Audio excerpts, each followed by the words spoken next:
% of adults have some form of gum disease, and most don't even know it.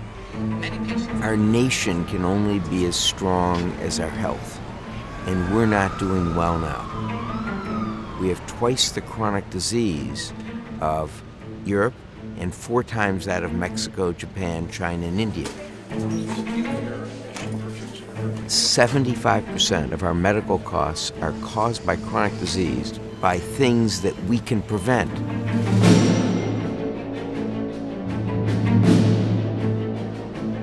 We know how to prevent 75% of chronic disease right now, but we don't do it. The gap between our knowledge, that technology, and our increase in medical costs grows, and because of that, we're now at a much worse point. Only if America stops the influx of chronic disease, only if each individual stops their own chronic disease,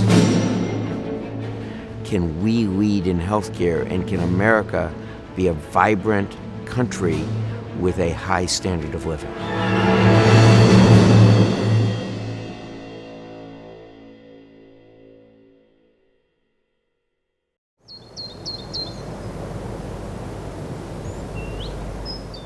To have true healthcare reform and not health financing reform, we really need to help people create health. The reason for the spiraling healthcare cost is not because of irresponsible insurance companies. The healthcare costs are rising because we've got a lot of unhealthy people. To cause a clot and block. I'm currently on the board of directors of the American Academy of Private Physicians. And through this organization, I've been introduced to many innovative technologies, many innovative testings that are going to really impact my patients' lives and implement into what I now consider a third era of medicine practice. The first era of medicine was the beginning of time. That was the era where our main focus as health providers, didn't have a lot of tools at that time, was to battle infectious diseases. That's what killed people. So once we had improved public health, once we had antibiotics, once Elvis got his measles immunization in 1958, we transitioned to the second era. It's the era of combating chronic diseases. We started getting terrific heart surgeries, started to be able to identify and treat cancers. And throughout the last 50 years, the amount of technology, medicines, treatment options have been fabulous to, once we find the disease, and fix it. So the mindset of every physician in the country is finding the disease and fixing it. And the third era needs to be a new mindset among all health professions to participate to help our patients create health and have more good years. Within creation of health, we're helping to take a person who is not yet sick, has not developed a problem, and prevent them from ever going down the path to sustaining that illness. So as I'm identifying patients with disease, I would have a subset of patients who I couldn't find a cause for the problem. Well, then when I discovered the amazingly strong association between mouth disease and the things that I do treat, like blood pressure, diabetes, heart attacks and strokes, even things like pneumonia and a whole long list of systemic diseases that can originate from disease in our mouth, that was another turning point in my career. Once I looked inside the mouth, I found the source of a lot of problems in people who otherwise might not have had their problems identified. The mouth. It is such an important part of the human body, yet often overlooked when we think about our overall health. The mouth and the rest of the body relate anatomically and functionally, and that's why the oral systemic connection is absolutely inherent in the way we're put together. So the mouth shares the same communication systems with the rest of the body. But then the mouth itself has some key physiologic functions that make it essential for our health and well-being. We eat through our mouths, we breathe through our mouths, we protect ourselves through our mouths, we have sensation through our mouths, we have immunity through our mouths. So all of the basic body functions that keep us going on a day-to-day basis involve primary functions through the oral cavity.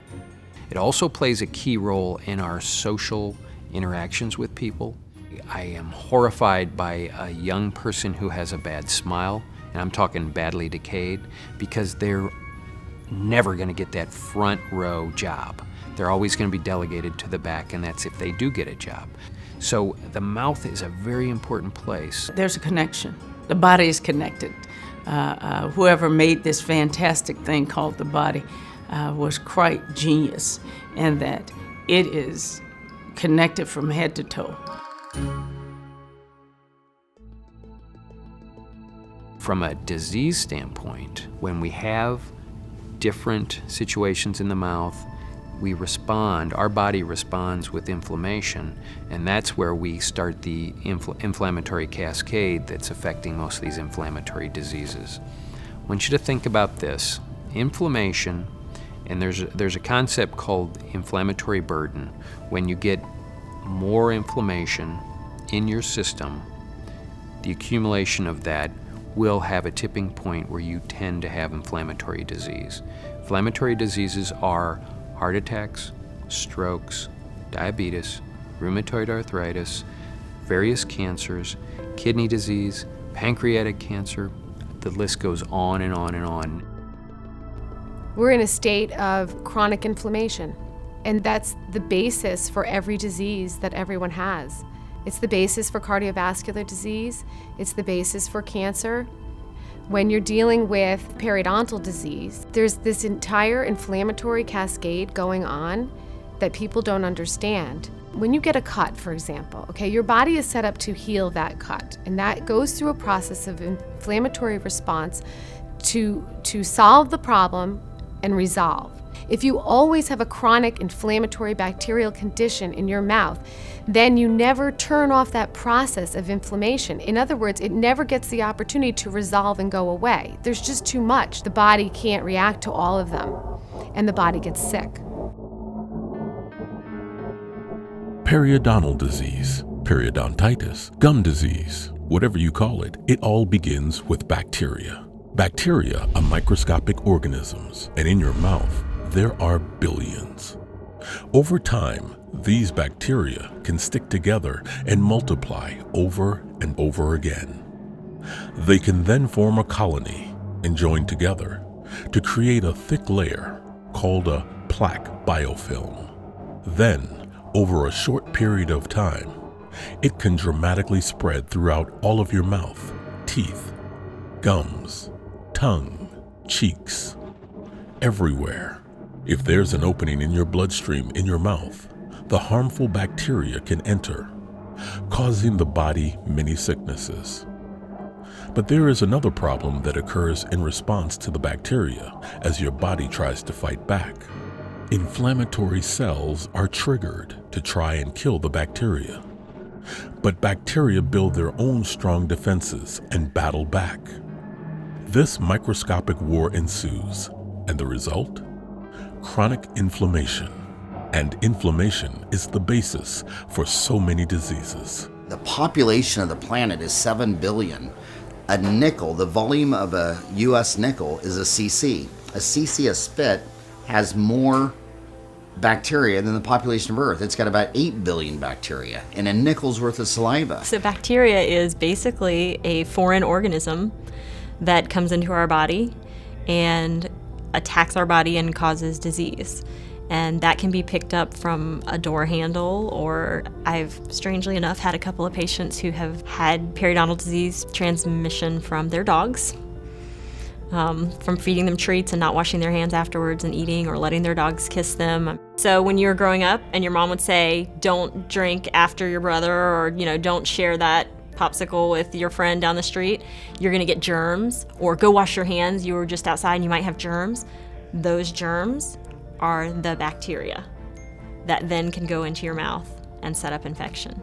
So we say to the dental patient, you have an infection in your gums. The total area of your gums is about the size of the palm of your hand.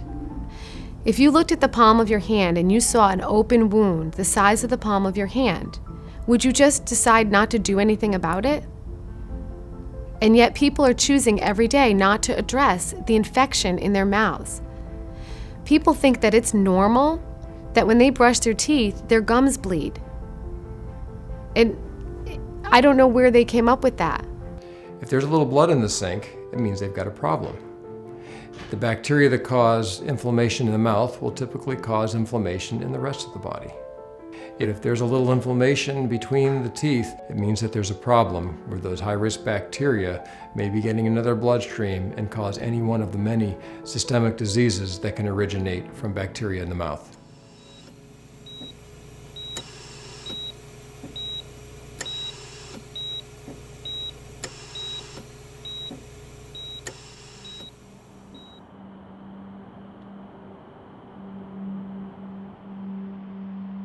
I'd like to stand back and realize that there's some untreated inflammation here and look at the root cause. And 10 years ago, I found a gentleman by the name of Dr. Bradley Bale who was doing family practice in Spokane, but had been kind of taking a special focus on disease, vascular disease, versus just general family practice.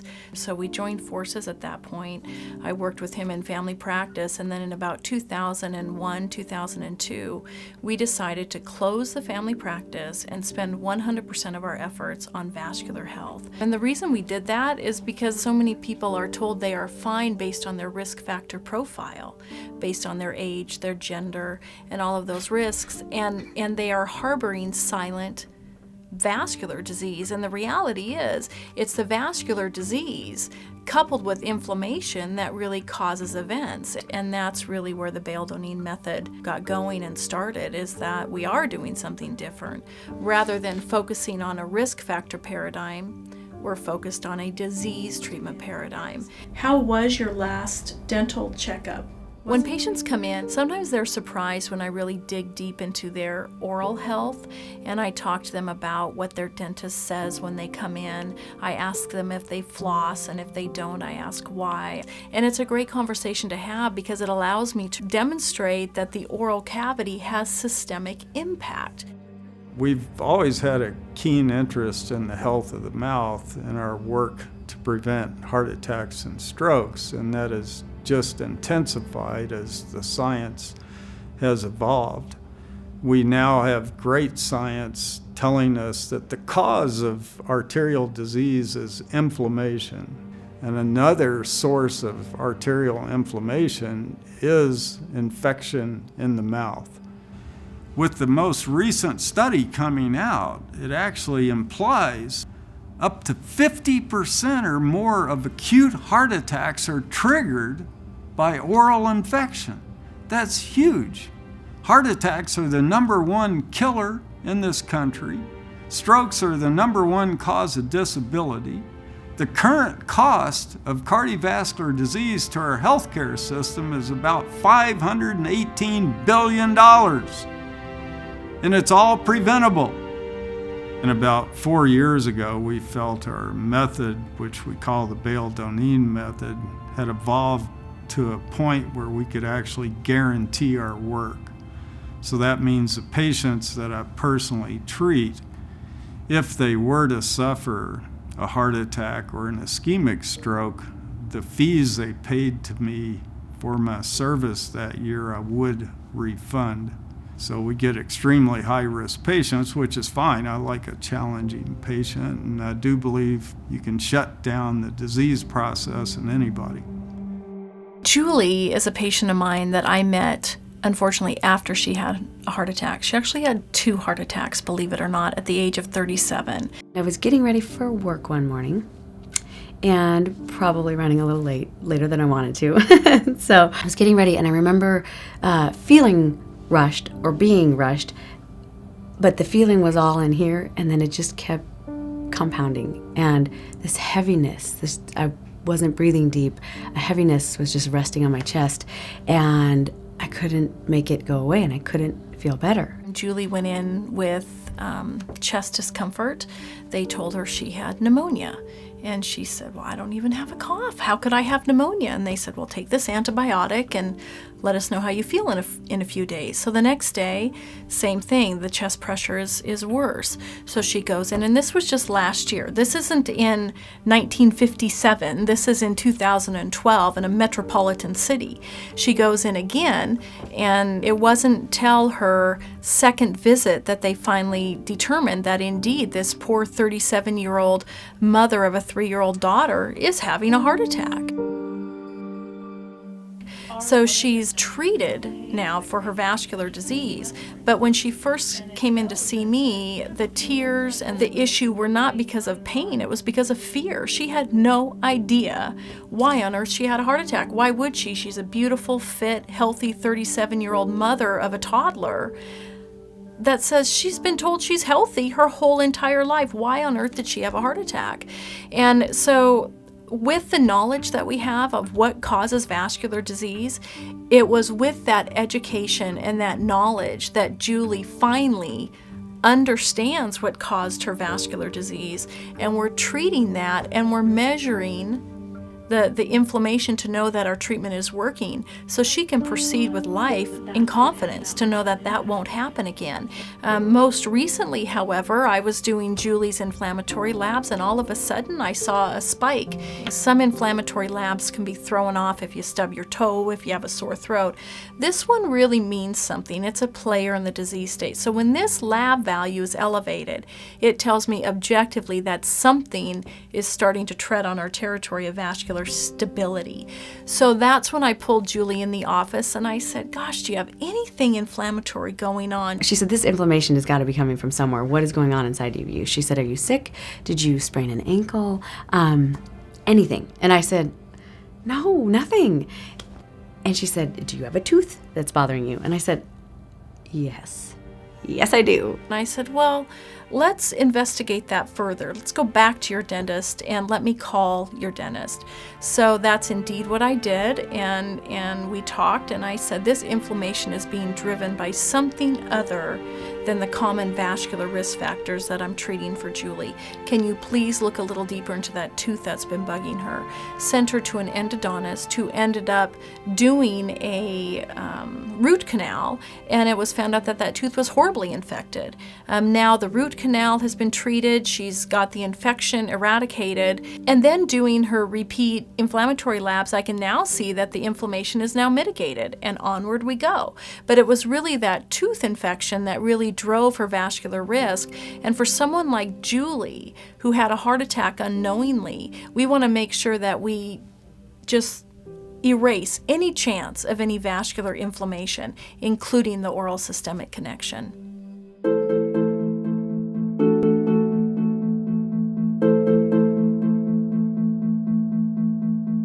The total estimated cost of diagnosed diabetes in the U.S. in 2012 was $245 billion. Medical expenditures for people with diabetes are about 2.3 times higher than for people who don't have the disease, due largely to the complications of the disease, whereby a decrease in the immune system's ability to fight off infections leads to its complications. Periodontal disease is one of those infections which can adversely affect the diabetic patient. Inflammation sets up a reaction that causes things in our body that makes us less responsive to insulin, which is how we develop type 2 diabetes. So whether it is inflammation from just a fat belly, or whether it's inflammation from gum disease, or whether it's inflammation because you've got a chronic abscess someplace, it causes the same process of a resistance to insulin, which leads to type 2 diabetes, or is the hallmark of type 2 diabetes. Your blood sugar will not go down if you have an active periodontal infection, because when you have an infection of any kind in your body, it stimulates your liver to release sugar because your body wants to fight off that infection, and it needs that sugar to go into the cells of your body to give your cells the energy that it needs to fight off that infection. The problem is that when you get that blood sugar released into your bloodstream, it can't get to where it needs to go. We don't have the transport mechanism, the insulin, to bring it into the cells. And so the problem never goes away, okay? It can't fight off the infection. So diabetic patients understand that they'll say to me, yeah, I can't fight off infection very well. And they're exactly right. Their bodies do not fight off infection. That's why they have wounds, and that's why they have a lot of chronic conditions. The other thing is that sugar is just what bacteria feeds off of. Okay, so if you have an infection in your mouth and you have high blood sugar in your system, you're giving that infection exactly what it needs to grow. So it's a catch-22, and it's not going to go away. We carried out a study where we asked the question, which comes first, diabetes or periodontal disease? So we took a group of individuals who did not have either disease, periodontal disease or diabetes, and we followed them for years. And this is one such case. This is a 35-year-old female with neither periodontal disease or diabetes. She was a happy young woman, and everything was just fine in her life. And then, about 3.5 years later, she developed very severe periodontal disease. And you can see the loss of bone in this area and upper teeth. So much bone is lost that the teeth have actually migrated. Some of the back teeth have so much bone loss that they're about ready to fall out. And this is what she looked like clinically at the time of the second visit. You can see the teeth have spaced. There's actually, there are abscesses, which are gum boils, which hurt. What we found is that in the time between the two visits, she also developed diabetes. And periodontal disease will actually lead to, be one of the factors in the initiation of diabetes. Now, there is another facet of the relationship between periodontal disease and diabetes, and that is if a patient has diabetes and also has periodontal disease, the periodontal disease makes diabetes worse. So it's a wonderful example of the interaction between the mouth and the body in both directions.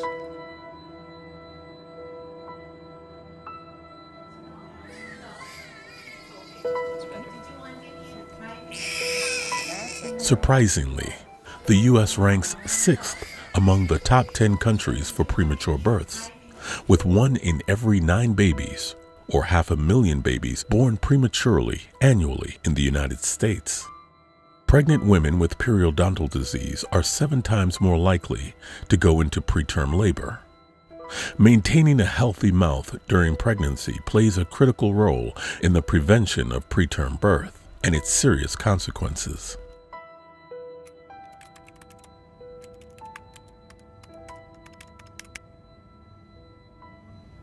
Being a researcher at the dental school, my focus is on oral microbiology. So how oral bacteria cause infections in the mouth and elsewhere in the body. In 1996, a study was published and provided the first evidence that women with periodontitis has a tendency to deliver premature and low birth weight babies. So since then, there have been a lot of epidemiological studies to link periodontal disease with adverse pregnancy outcome. Even these mild periodontal infections, when it occurs in combination with some other secondary infection, could cause severe adverse outcomes.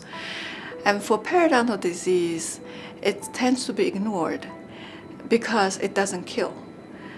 But I think what we're showing here is periodontal disease does kill, because if the bacteria gets into the blood circulation and gets to the uterus, it could kill the baby. Based on what we have seen, oral bacteria could account anywhere between 10 to 30% of these intrauterine infections. So it is a very significant cost. Not just financially, but it's also very emotionally, because if a family loses a baby, it's detrimental. People are very hurt, and they're hurt for a long time. And so they want, the question I'm always asked is, what did I do wrong? What can I do to prevent this from happening to my family again? So I think that's the big question that we want to answer.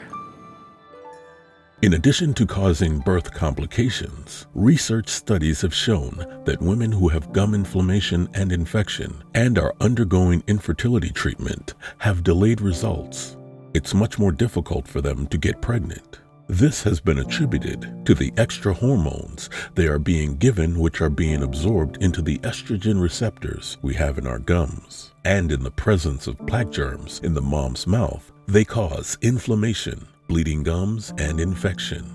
But it stands to reason, whether a woman is taking infertility drugs or not, if she has bleeding gums, infection, or even if she just has high levels of bacteria in the mouth, then the body is going to be in a state of poor health, and pregnancy might not be possible.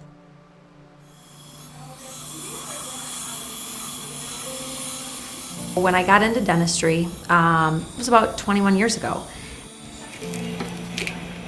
You did amazing today. I've got some amazing stories about actually not only saving lives, but actually helping creating lives. And so one of my patients came in as a new patient, and in researching and talking with her, she was explaining her history, how she was told she would never be able to get pregnant on her own.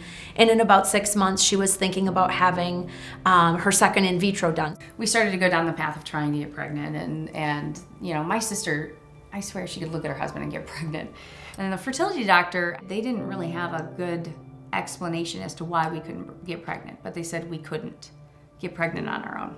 You have to come to grips with the fact that you can't do it like everyone else can, you know, and so you have to try to find a good spin on it that makes you feel comfortable with it, so that you're not, there's something not wrong with you or wrong with, you know, what you have to do to have a child. The good news is when we went to see the in vitro specialist, he was able to do 1 round of in vitro, get good eggs, put them in, and we got pregnant on the first try with Claire. And so we carried on after Claire was born, and, you know, under the impression that we couldn't get pregnant on our own. When I started seeing Stephanie, she did a test on my teeth and said that I had periodontal disease, which I had no idea. No one had even told me I'd ever had that. She looked healthy. She had been going to the dentist every 6 months. She had had regular checkups. She had never really been perio-charted and had been told that she had gum disease because nobody took the time. And she was impeccable on her home care. She was a daily flosser, a daily brusher. She had braces. She was doing all the right things, and this was not her fault. She just basically said, you know, even if you do the preventative, even if you take care of your teeth, it can happen. And then she went down the route of saying, we just need to schedule you for a descaling, and let's work on fixing it and moving forward. We got her back on track, and we got her through the treatment. She comes in for her 6-week checkup. We do what's called a post-op check, where we get her back in 6 weeks. And when she came through my door, it was such a cool moment because she hugged me and she said, what an impact that I had on her, because she actually was pregnant. So she was thinking that she could never get pregnant on her own.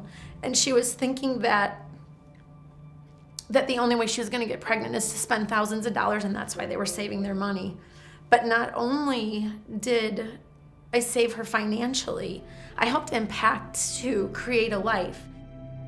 Look at you! You look so cool! Can I have a high five? Yes, I love that. Coming back now to Dr. Lotting's office and being able to take Carter to her office and show her what basically the product of what's happened since then has been a joy. She took lots of pictures the last time we visited. You're right, that is yellow. And it was exciting to be able to kind of take him for his first dentist experience and what he was going to go through. And he's had his teeth cleaned, which he loved. But to be able to bring it full circle and have Dr. Lotting meet Carter was really special. Does a dinosaur slam his tail about? Yeah. Yeah, he does.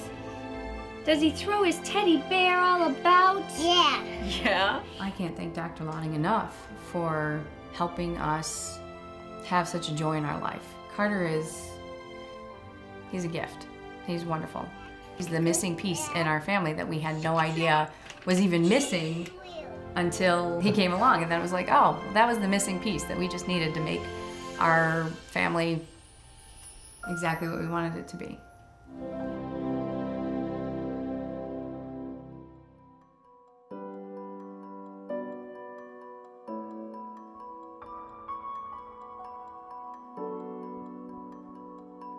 In American hospitals alone, the Centers for Disease Control estimates that hospital-acquired infections, an infection you didn't have when you came into the hospital but got while you were there, account for an estimated 1.7 million infections and 99,000 associated deaths each year.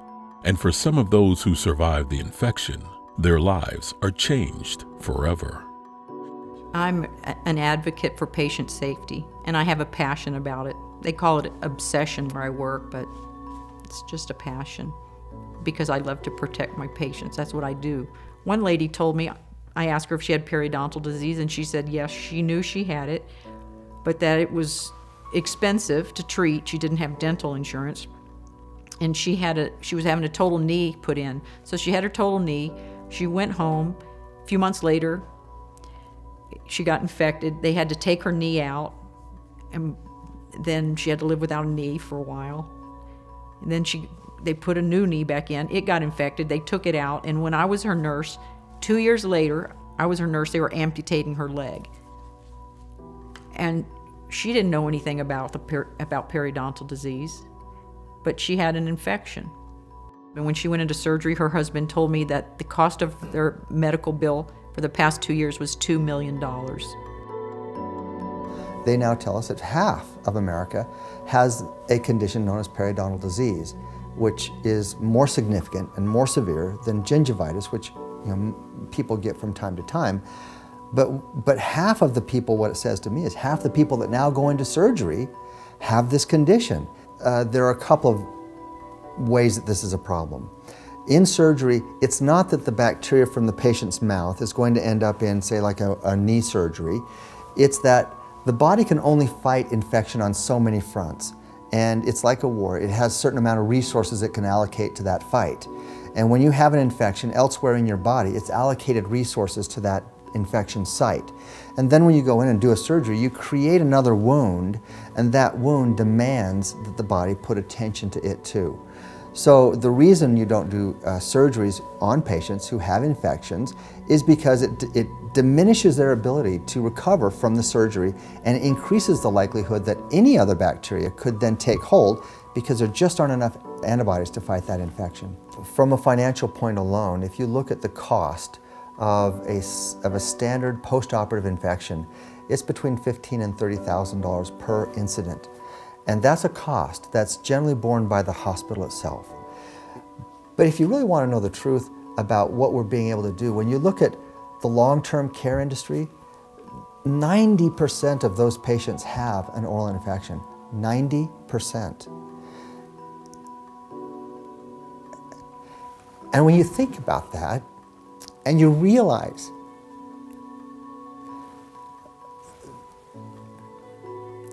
these patients have a lot of other conditions. They have heart disease, they have diabetes, they have ulcers, they have pressure wounds.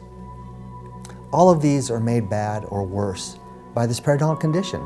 The real good news is that there are easy, non-surgical ways of correcting the condition that you can get from your local dentist. It's clear to see that the inflammatory burden caused by periodontal disease is a serious problem. But the mouth is also the home of many other preventable chronic diseases that plague our society, some of which goes untreated and undiagnosed for years.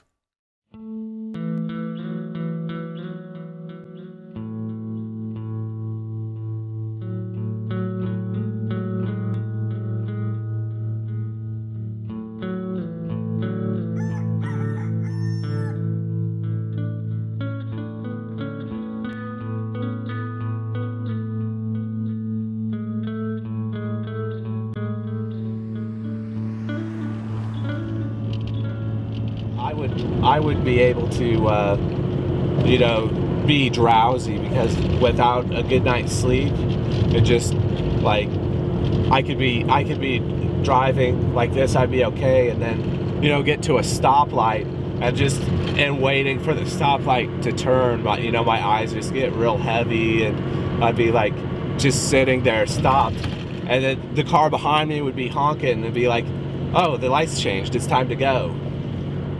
About 2 years ago, my life was much different than it is today. I was not sleeping well at night, and it was starting to affect other parts of my life. I was at work and I dozed off between telephone calls, and I did get in trouble for snoring at work. I was probably in about the worst condition of my life, being obese and with the untreated sleep apnea.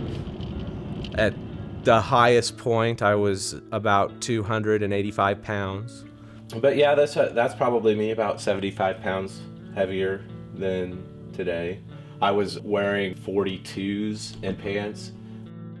It was like having a ball and chains or a weight strapped to me that I was just having to carry with me every day. I went and saw Dr. Jeffrey Lowe. I was just in there to do routine cleaning, and they were talking about how I slept. One of the questions was when you're having a conversation, much like what we are now, and that was one that would be, something that could be likely for me to feel drowsy or doze off. And I said, yeah, I've done all of these things. So we had him take the home sleep monitor home, and he took the test, found out he had severe apnea. Nothing we can help him with here, not with appliances that we can create, but we did refer him to the hospital, who, after many phone calls, found the sleep physician that could help him, and they got him on a CPAP. My AHI was over 100, which essentially AHI just means how many times you stop breathing during an hour. And he swears we saved his life. He's lost weight, started to exercise. He just could not feel better because he went to bed rested and woke up tired instead of going to bed tired and waking up rested. So he couldn't even fight his day.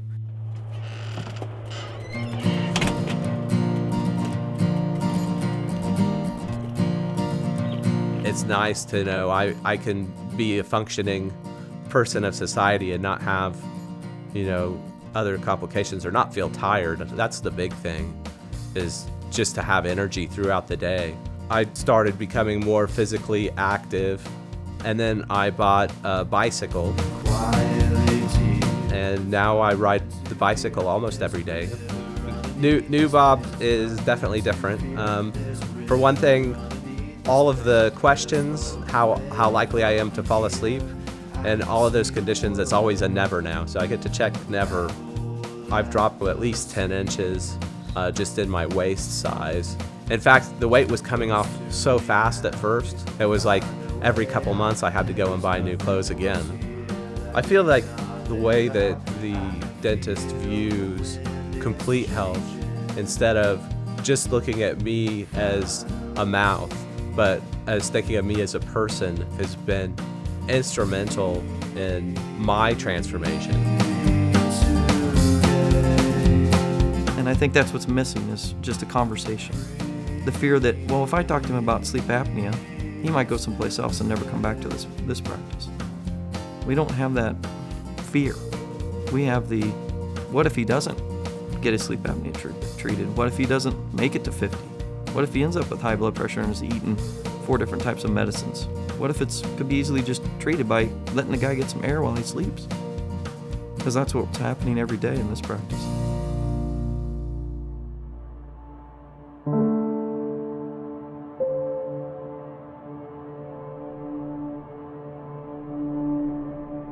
The mouth is also home to one of the biggest killers in our country, oral cancer.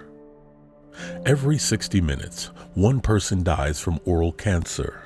That is one person every hour, 24 hours a day.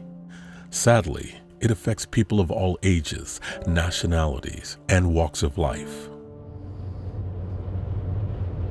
My first appointment here was September 29th of 2008. That is when I was given my diagnosis. It'll be 5 years in September.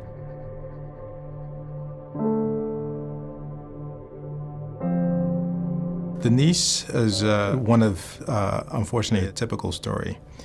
A typical story in the sense that here is a patient that's been pretty healthy and doing well, and has some growth in the mouth, and typically by the time it is recognized as an advanced stage. It all began in July of 2008. I had a broken tooth, and I went to my regular dentist, and he said, I need $13,000 in dental work. I have an abscess. He gave me an antibiotic, and that was it. And I told him I don't have the $13,000 to do the dental work right now. I couldn't worry about it. I was a single mom raising my 2 children. I went through a horrific divorce just 2 years prior to my diagnosis. So I let it go. About 2 months later, I broke another tooth. So I went over there to go see Dr. Israel, and he looked, real quick, and he said, oh, this is terrible. We need to do a biopsy and a 3D CAT scan immediately. You have a growth in there. She already presented with what's called a stage 4 disease, meaning that the tumor had grown substantially, not only in size, but also had metastasized or gone to the lymph nodes in her neck. The left side of my face was so normal, you can make out where my teeth were, my cheekbone, my jawbone, my gums, everything. My right side was a black hole, basically. It was all black. So my option was to go home and not do anything and only have a few months to live, or opt for surgery, chemo, or radiation, and hope that it worked. So I said to him, no, let's do it. We need to do it. I have 2 children at home.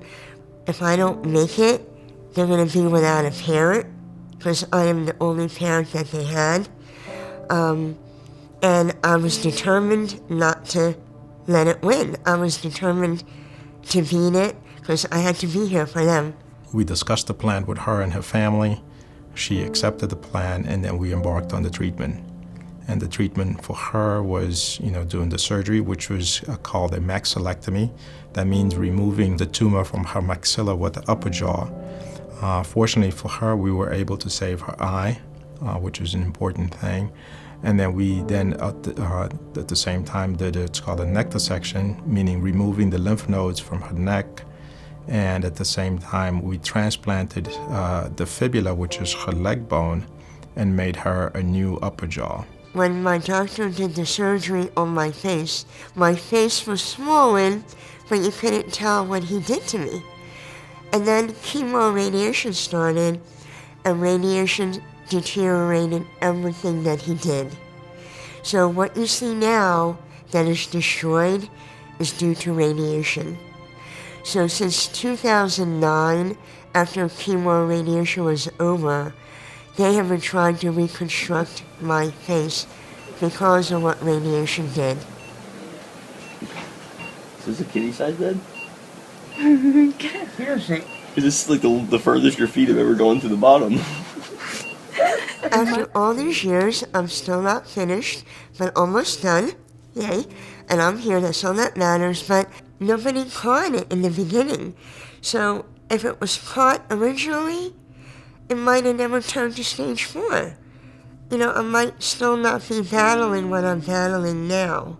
There is a way to detect oral cancer in a dentist's office immediately when you go for your cleaning and checkup every year.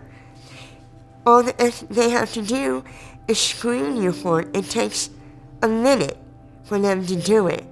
Between what my insurance has paid, donations have paid, anonymous donor has paid, I have to be at least up to $4.5–5 million in medical.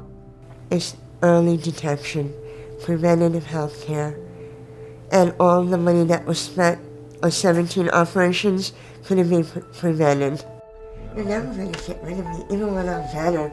I'm never leaving. That's a good problem to have. I'm never leaving. Denise is very energetic and very engaged and committed to life. There's one of the 2 of them.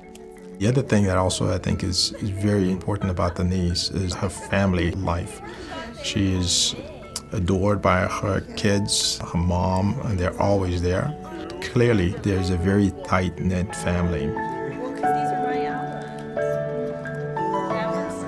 There's no way that we can go about our daily lives without her. She's such a huge part of it that it wasn't an option for her to not be here. So whatever it took, we were all gonna get through it together. Okay, okay. I love you guys too.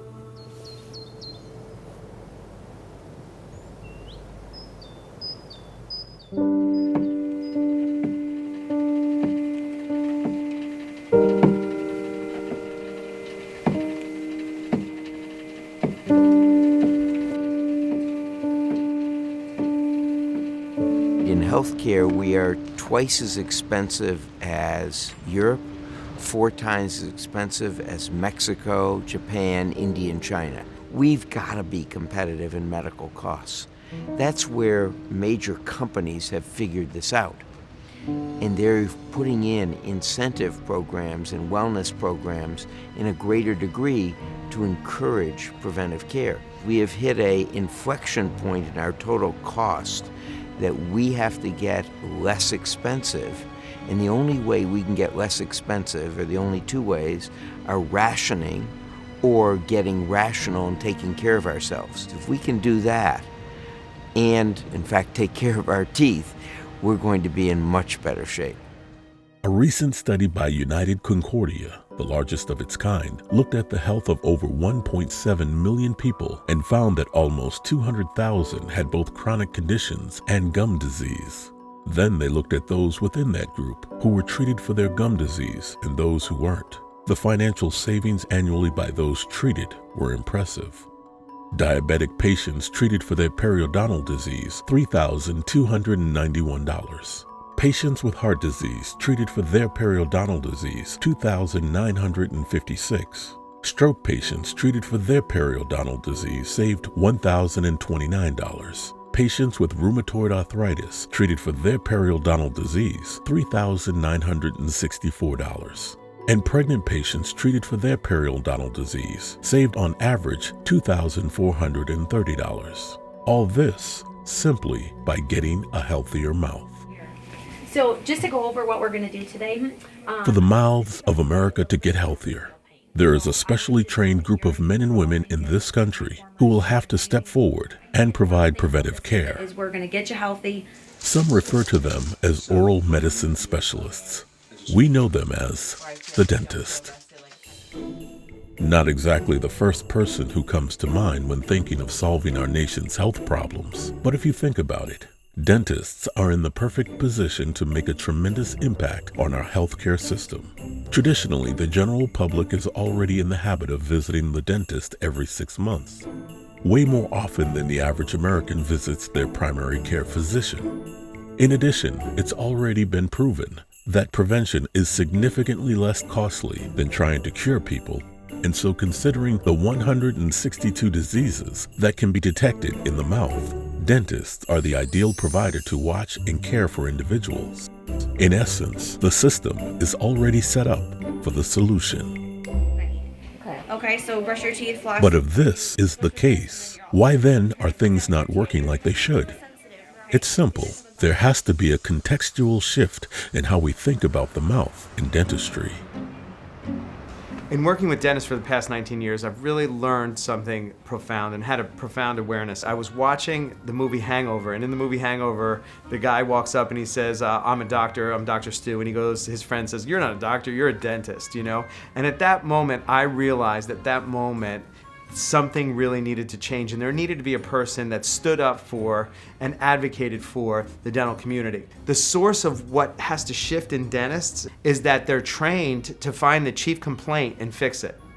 That's a reactive care dentist. They walk into a room and they ask the patient, is anything bothering you? Is there anything wrong? Now the dentist is looking through a wider scope, a wider viewfinder, and now being a screener, looking at a wider context of treating the whole person versus just the mouth. And we're not saying dentists are going to replace medicine. No, they're now partners with, and they are the first line of defense because the mouth is that first indicator. And check this out. 9 out of 10 patients who go to a dental office do not have a primary care physician on their medical history form. The dentist, the hygienist are critical to maintain vascular health and wellness. It can't be done alone. And then from the other side, the dentist and the hygienist need to realize that their work has systemic merit. So both communities, medical and dental, need to start talking. People are impressed by that type of dental care. And as physicians, we need their help. Because there are a lot of people out there, they won't see a physician in a year. Most patients will see a dentist at least once or twice a year. So their exposure to these people is higher than ours. And they all need to be educated on this, because it's not just the physicians who don't recognize this link. Believe it or not, there's some dentists, I think, who still don't believe it, or they're not on board with it. That's got to stop. The public, government, insurance, caregivers, and even dentists themselves have to begin to think of dentistry as part of the first line of defense against disease and sickness. So today we went through the Healthy Mouth baseline. Oral cancer screening was negative today. Everything looked good. It's now happening within a movement called complete health dentistry, Blood pressure was 110 over where the 82. dentist is no longer looking at patients as just the mouth, but looking at the complete health for each individual. Dr. James Lisinski of Buffalo, New York, is one of many dentists who are making the shift from traditional dentistry to complete health dentistry. When we graduated as dentists, we were taught to be problem fixers. But now, with this new context, body affects the mouth affects the body, has allowed us to look at the whole patient and see exactly, what's going on. We found when we started asking people about their general medical history and their family history, we found that a lot of them hadn't been to see their physician for a checkup in years. So we can engage conversations with them about everything from smoking to weight to exercise to getting that appointment with their primary care physician so they can get that physical checkup. What we're doing is we're not treating their high blood pressure when we take their blood pressure, but if we see that they have any of the signs and symptoms of that, we're then encouraging them to get to their physician and have it treated. We have multiple ways of searching for oral cancers.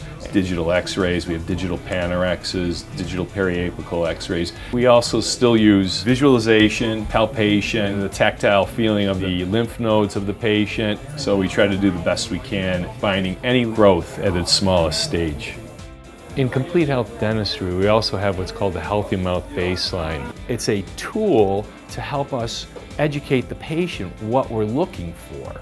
A lot of times patients are sitting in the chair and they don't know what we're doing. We're able to show the patient, this is what we're looking for. This is what is healthy. This is what is disease. There's no one person that's going to slay this dragon. I mean, these chronic diseases cannot be solved by one person. We, as a community of healthcare providers, need to work together as a team so that we can get the solution to keep those people that want to be well, keep them well. At my previous dentist, I just thought that was normal for a dentist's office to just do the basics. And then I came here and they took my blood pressure and asked family history. They checked me for oral cancer. I just feel like a lot more of an important patient here. Bring it up. Ready? What's our thing? Dentistry from the heart. The complete health dentistry model also involves giving back to the community. And that's a way of caring for the community because, as I've said before, we're not just interested in the patient, but we're interested in the patient's family, and the community that the patient lives in. And so by doing community events and charity events, we're taking care of the community. It's exciting to come to work on Monday morning, it really is. Kevin's gonna take blue. Dentists are no longer seen as takers. That old model's being broken up by the generosity of these men and women, by the care, by the contribution that they're making, not only to patients, but their communities as well. Got here at what time? 2 o'clock. 2 o'clock. Is that in the afternoon? Morning. Morning. All right, well, that's fantastic. Well, we're glad that you're here. The distinction between the standard dentist and a complete health dentist is extremely important. The standard dentist does a good job of taking care of teeth in the mouth, but a complete health dentist focuses not only on care of teeth and the mouth, but also cares for the complete health of the individual. By taking this new approach to their profession, hundreds of dentistries and dental schools across the country are joining the complete health dentistry movement. The Arizona School of Dentistry and Oral Health is very unique. One of our mantras here is that it's not about the tooth, it's about the person attached to the tooth, the family attached to the person, and ultimately the community attached to the family. We want to produce doctors that are leaders in communities and along the way teach them to be great doctors that are engaged with that community. In an effort to get the message out to the public, we pull people together who have things like high blood pressure, cholesterol, diabetes, and who really want to get healthy, but who haven't been to the dentist in quite some time. And we're going to spend the next 6 weeks to 3 months getting their mouths healthy and see if that has a positive effect on their blood pressure, their cholesterol, their blood sugar. I'm just thankful to really try to get my mouth healthy for sure. I didn't realize how important it was.